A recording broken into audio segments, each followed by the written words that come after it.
औज़ुबिल्लाहि मिनश्शैतानिर्रजीम बिस्मिल्लाहिर्रहमानिर्रहीम। बैत व इस्लाम के प्यारे सामीनीन, अस्सलाम वालेकुम। तहज्जुद की नमाज। बात तहज्जुद की है तो ज़रा मोहब्बत से सुनिएगा।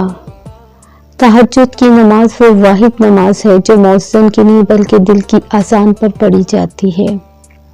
ये भी किसी मौज़े से कम नहीं कि रात की तारीकी में अपने नर्म बिस्तर से उठकर जब सारी दुनिया सो रही होती है और तुम जागकर तहज्जुद की नमाज पढ़ते हो, अल्लाह से लाड लिया करते हो, कुछ आंसू गिराते हो, कुछ दुआएं करते हो, अल्लाह की बंदगी तारीक रात और तारीक कमरे में करते हो, तो ऐसा हो सकता है कि अल्लाह तुम्हारी दुआ रद्द कर दे। तुम्हें क्या लगता है कि जो दुआएं तुम तहज्जुद में मांगते हो वो कबूल नहीं होंगी? कभी कभी बहुत पहले मांगी गई दुआ भी कबूल हो जाती है, और जब वो होती है तो हम बेसाख्ता कहते हैं, या अल्लाह, ये दुआ तो मैंने बहुत पहले मांगी थी, तुझे याद थी?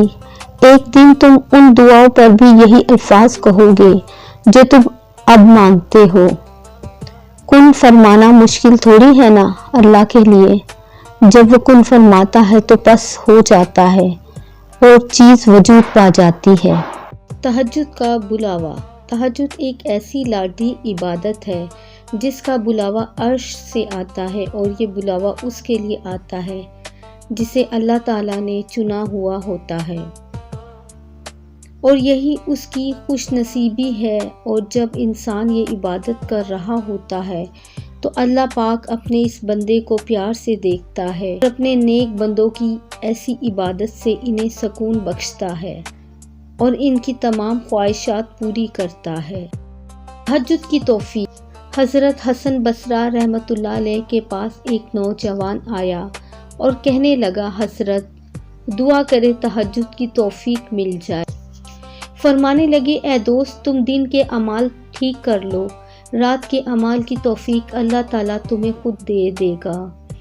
हमारा जिस्म दुनिया के कामों के लिए रातों को कितनी दफ़ा जागा होगा, हम इन रातों की तादाद भी नहीं गिन सकते। अल्लाह ताला हमें अपने लिए रातों को जागने की तौफीक अता फरमाए, आमीन सुम्मा आमीन। नमाज तहज्जुद पढ़ने का मसनून तरीका। हज़रत असूद बिन यजीद ने एक मरतबा हज़रत आयशा रज़ी ताला अन्हा से सवाल किया कि नबी करीम सल्लल्लाहु अलैहि वसल्लम तहज्जुद की नमाज कैसे पढ़ते, यानी आपका क्या मामूल था?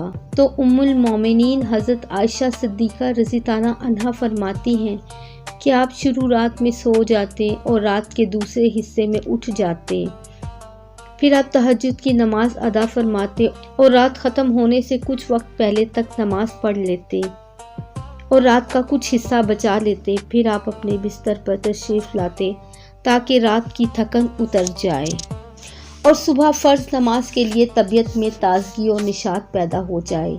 अगर अर्दवाज की तरफ हाजत होती तो कभी कभी इसी वक्त कर लेते। फिर जब मौज़िन अज़ान फ़जर देता तो तेज़ी से उठते, यानी थकन ख़त्म हो जाती। अब अगर गुस्ल की हाजत होती तो गुस्ल फरमाते, वरना वज़ू करके नमाज के लिए बाहर तशरीफ़ ले जाते। तहज्जुद पढ़ा करो। हज़रत अली रज़ी ताला अन्हा ने फरमाया, अल्लाह हासिल को अगर पाना चाहते हो तो तहज्जुद पढ़ा करो, क्योंकि जो नसीब में ना हो इसे तहज्जुद की दुआएं मुकद्दर में ले आती हैं। तहज्जुद की कम से कम 2 रकात और ज़्यादा से ज़्यादा जो नबी पाक सल्लल्लाहु अलैहि वसल्लम से मनकूल हैं वो 8 रकात हैं, और ये सुन्नत मौक़दा नहीं है बल्कि गैर मौक़दा है। पढ़ेगा तो सवाब मिलेगा और नहीं पढ़ेगा तो गुनाहगार भी नहीं होंगे। इसलिए अल्लाह से दुआ कि अल्लाह हम सब को नमाज तहज्जुद पढ़ने की तौफीक दे, आमीन सुम्मा आमीन या रब्बिल आलमीन। प्यारे दोस्तों, मज़ीद इस तरह की वीडियोस देखने के लिए चैनल को सब्सक्राइब करें। बराए मेहरबानी वीडियो पसंद आए तो लाइक और शेयर करें। जज़ाकल्लाह।